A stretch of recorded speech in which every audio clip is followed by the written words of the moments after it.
ನಿರಾಕಾರ ಗುರು ಗುರು ರೇ ನಿರ್ಗುಣ ಗುರು ಸೃಷ್ಟಿಕಾರ ಗುರು ವಿಶ್ವಂಬರ ಗುರುವಿನ ವೀಣ ನರ ನಾರಾಯಣ ಗುರು ಚರಿತಾ ಶೇಖರ ಪಾರಾಯಣ.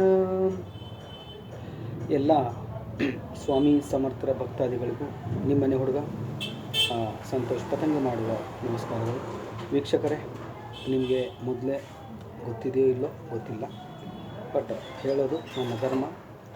ಸೊ 10ನೇ ತಾರೀಕು ಅಂದರೆ ಇದೇ ತಿಂಗಳು 10/2/2024 ಶನಿವಾರ ಸೆಕೆಂಡ್ ಸ್ಯಾಟರ್ಡೇ ದಿವಸ ದತ್ತ ಮಹಾರಾಜರ ಕೃಪಾಶೀರ್ವಾದ ಮತ್ತು ಸ್ವಾಮಿ ಸಮರ್ಥರ ಒಂದು ಕೃಪಾಶೀರ್ವಾದದಿಂದ ಗಾಣಗಾಪುರಕ್ಕೆ ನಾವು ಬರ್ತಾಯಿದ್ದೀವಿ.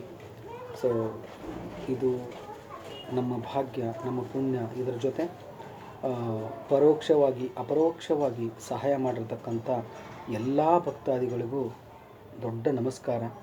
ಸೊ ನನ್ನ ಈ ಕಾರ್ಯಕ್ರಮದಲ್ಲಿ ನೀವು ಕೂಡ ಸಹಭಾಗಿಯಾಗಿ ಈ ಕಾರ್ಯಕ್ರಮನ ನಡೆಸ್ಕೊಡ್ತಾ ಇದ್ದೀರಾ.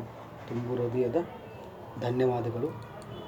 ಈ ಒಂದು ಪುಣ್ಯದ ಫಲ ಎಲ್ರಿಗೂ ಸಿಗಲಿ ಅಂತ ಪ್ರಾರ್ಥಿಸ್ತಾ ಇದ್ದೀನಿ. ಮತ್ತು ಎಲ್ರಿಗೂ ಒಳ್ಳೆಯದಾಗಲಿ ಅಂಥೇಳಿ ಇವತ್ತಿನ ದಿನ ಬೆಳಗ್ಗೆ ಸುಮಾರು 7 ಗಂಟೆ ಆಗಿರಬೇಕು ಪಾರಾಯಣ ಸ್ಟಾರ್ಟ್ ಮಾಡಿದ್ದೀನಿ. ಸೊ ಲಘು ಚರಿತ್ರೆ ಪಾರಾಯಣ ಇವತ್ತು ನಾಳೆ ನಾಡಿದ್ದು ಈ ಪಾರಾಯಣ ಇರುತ್ತೆ. ಆ ಒಂದು ದತ್ತಾತ್ರೇಯ ಮಹಾರಾಜರ ಒಂದು ವಿಗ್ರಹನ ಅದರ ಮೇಲೆ ಅರಿಶಿಣವನ್ನು ಹಾಕಿ ಈ ಪಾರಾಯಣ ಮಾಡ್ತೀವಿ. ಇದೇ ಅರಿಶಿಣನ ಬಂದಿರೋ ಭಕ್ತಾದಿಗಳಿಗೆ ಮತ್ತು ಅರಿಶಿಣ ಕುಂಕುಮ ಎರಡೂ ಅದನ್ನು ಪ್ರಸಾದದ ರೂಪದಲ್ಲಿ ನಾವು ಕೊಡ್ತೀವಿ. ಅದರಿಂದ ಎಲ್ರಿಗೂ ಒಳ್ಳೆಯದಾಗಲಿ ವೀಕ್ಷಕರೇ. ಮತ್ತು ಇನ್ನೂ ಮತ್ತೆ ನಾನು ಹೇಳೋಕ್ಕೆ ಇಷ್ಟಪಡ್ತಾಯಿದ್ದೀನಿ, ಯಾರ್ಯಾರು ನೀವು ಬರ್ತಾಯಿದ್ರೋ ಒಂದು ಅಡ್ವಾನ್ಸಾಗಿ ಒಂದು ಫೋನ್ ಮಾಡ್ಕೊಳ್ಳಿ. ಮತ್ತು ಇನ್ನೊಂದು ಏನಪ್ಪ ಅಂತಂದರೆ, ಯಾರು ರೊಟ್ಟಿನೋ ಪಲ್ಯನೋ ತರ್ತಿರೋ ಅದಕ್ಕೆ ಈರುಳ್ಳಿ ಬೆಳ್ಳುಳ್ಳಿ ಕಂಪಲ್ಸರಿ ಹಾಕ್ಕೊಡೋದು, ಇದೊಂದು ಪದ್ಧತಿ ಇದೆ. ಸೊ ಈ ಒಂದು ನೈವೇದ್ಯನ ನೀವು ತಂದಿರತಕ್ಕಂಥ ಒಂದು ನೈವೇದ್ಯನ ನಾವು ದತ್ತ ಮಹಾರಾಜರಿಗೆ ಸಮರ್ಪಣೆ ಮಾಡ್ತೀವಿ.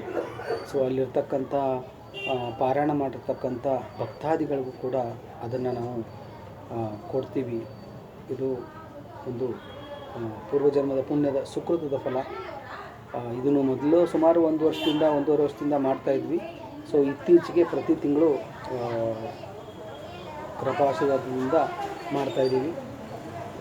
ಸೊ ಮತ್ತು ಇನ್ನೊಂದು ಏನು ಹೇಳೋಕ್ಕೆ ಇಷ್ಟಪಡ್ತಾಯಿದ್ದೀನಿ ಅಂತಂದರೆ, ಯಾರ್ಯಾರಿಗೆ ನಿಮಗೊಂದು ಎಕ್ಸ್ಪೀರಿಯೆನ್ಸ್ ಆಗಿತ್ತು ಅವರು ಕೂಡ ಆ ಒಂದು ಎಕ್ಸ್ಪೀರಿಯೆನ್ಸ್ನ ನಮ್ಮ ಜೊತೆ ಹಂಚ್ಕೊಳ್ಳಿ. ಸ್ವಾಮಿಯ ಆಶೀರ್ವಾದ ನಿಮ್ಮೆಲ್ರಿಗೂ ಆಗಲಿ. ಮತ್ತು ಏನಪ್ಪ ವಿಶೇಷತೆ ಅಂತಂದರೆ, ಆ ಒಂದು ಸ್ವಾಮಿಯ ವಿಗ್ರಹ, ಸ್ವಾಮಿಯ ಪಾದುಕೆ, ಸ್ವಾಮಿ ಸಮರ್ಥರ ಕೃಪಾಶೀರ್ವಾದ, ಸಮಾಧಿ ತೊಳೆದಿರ್ತಕ್ಕಂಥ ನೀರು, ಆಮೇಲೆ ಬೆಂಗಳೂರಿನ ಹೊರವಲಯದಲ್ಲಿರ್ತಕ್ಕಂಥ ವರದರಾಜೇಶ್ವರ ಸ್ವಾಮಿಯ ತೀರ್ಥ, ಮತ್ತು ಈ ಸಾರಿ ನಮ್ಮ ಧನರಾಜ್ ಅವರು ಆತ್ಮೀಯರು ಅವರು ಕೂಡ ಒಂದು ವಿಶೇಷವಾಗಿರ್ತಕ್ಕಂಥ ಒಂದು ತೀರ್ಥನ ತಂದು ಕೊಟ್ಟಿದ್ದಾರೆ. ಈ ಎಲ್ಲ ಒಂದು ತೀರ್ಥನ ನಾವು ಅಲ್ಲಿ ಬರುವಂಥ ಭಕ್ತಾದಿಗಳ ಮೇಲೆ ಹಾಕ್ತೀವಿ. ಸೊ ಒಂದು ತುಂಬಾ ಎಕ್ಸ್ಪೀರಿಯೆನ್ಸ್ ಆಗಿದೆ. ಸುಮಾರು ಜನಕ್ಕೆ ತುಂಬ ಎಕ್ಸ್ಪೀರಿಯೆನ್ಸ್ ಅಂದರೆ ಟೂ ಮಚ್ ಎಕ್ಸ್ಪೀರಿಯೆನ್ಸ್ ಆಗಿದೆ. ಸೊ ಈ ಒಂದು ಎಕ್ಸ್ಪೀರಿಯೆನ್ಸ್ನ ಮರಿಬೇಡಿ. ಮತ್ತು ಅವ್ರು ಹೇಳಿದ್ರು ಇವ್ರು ಹೇಳಿದ್ರು ಇಲ್ಲ, ನಿಮ್ಮ ಮನಸ್ಸಲ್ಲಿ ಹೋಗುವಂಥ ಇಚ್ಛೆ ಇದೆಯೋ ಹೋಗಿ. ನನಗೆ ನಮ್ಮ ಅಣ್ಣ ಕರ್ಕೊಂಬಂದ, ನಮ್ಮ ತಂದೆ ಕರ್ಕೊಂಬಂದರು, ನಮ್ಮ ತಾಯಿ ಅದ್ಯಾವುದು ಬೇಡ ವೀಕ್ಷಕರೇ. ನಿಮ್ಮ ಮನಸ್ಸಲ್ಲಿದೆಯೋ ಬನ್ನಿ, ದತ್ತ ಮಹಾರಾಜರ ಸೇವೆ ಮಾಡಿ. ಸೊ ಇದು ನನ್ನ ಕಾರ್ಯಕ್ರಮ ಅಲ್ಲವೇ ಅಲ್ಲ. ನನ್ನ ಹತ್ರ ಆ ಪಾದುಕೆ ಮತ್ತು ವಿಗ್ರಹ ಇದೆ. ಅದು ನನ್ನ ಪೂರ್ವಜನ್ಮದ ಸುಕೃತದ ಪುಣ್ಯದ ಫಲ. ಸೊ ನನ್ನ ಧರ್ಮ ನಾನು ಮಾಡ್ತಾಯಿದ್ದೀನಿ. ಸೊ ದತ್ತ ಮಹಾರಾಜರು ಇದೇ ಥರ ಇದನ್ನು ನಡೆಸ್ಕೊಂಡು ಹೋಗಲಿ ಅಂತ ಅವರ ಪಾದಾರವಿಂದಗಳಲ್ಲಿ ಭಿಕ್ಷೆ ಇಟ್ಟು ಕೇಳ್ತೀನಿ ನಾನು. ರಿಯಲಿ ಒಂದು ಎಕ್ಸ್ಪೀರಿಯೆನ್ಸ್ ಏನಪ್ಪ ಅಂತಂದರೆ, ನಮ್ಮ ಮನೆಯಲ್ಲಿರ್ತಕ್ಕಂಥ ಆ ಒಂದು ದತ್ತಾತ್ರೇಯ ವಿಗ್ರಹಕ್ಕೆ ಆ ಒಂದು ಹಾಲು, ಮೊಸರು, ತುಪ್ಪ ಆ ಎಲ್ಲನೂ ಕಲಸಿ ಆ ಮಹಾರಾಜರಿಗೆ ತುತ್ತಿಡುವಾಗ ಅದು ಏನು ಹೇಳಬೇಕು ಅನ್ನೋದೇ ಎಕ್ಸ್ಪ್ರೆಷನ್ ಮಾಡೋಕ್ಕಾಗಲ್ಲ ವೀಕ್ಷಕರೇ. ಅಷ್ಟೊಂದು ಸುಂದರವಾಗಿರುತ್ತೆ ಅದು.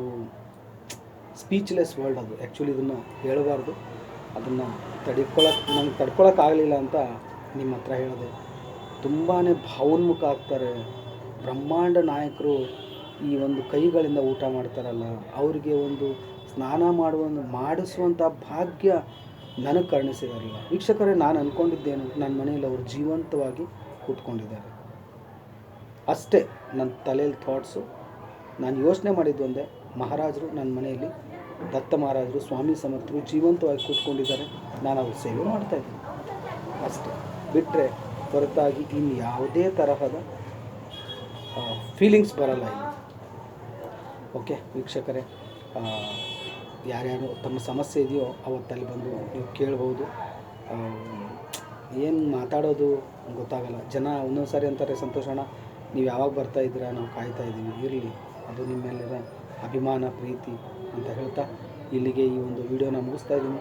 ಮತ್ತೆ ಒಂದು ಹೊಸ ವಿಡಿಯೋ ತೊಗೊಂಡು ನಿಮ್ಮ ಮುಂದೆ ಬರ್ತೀನಿ. ಅಲ್ಲಿವರೆಗೂ ಶ್ರೀ ಸ್ವಾಮಿ ಸಮರ್ಥ. ಜೈ ಜೈ ಸ್ವಾಮಿ ಸಮರ್ಥ.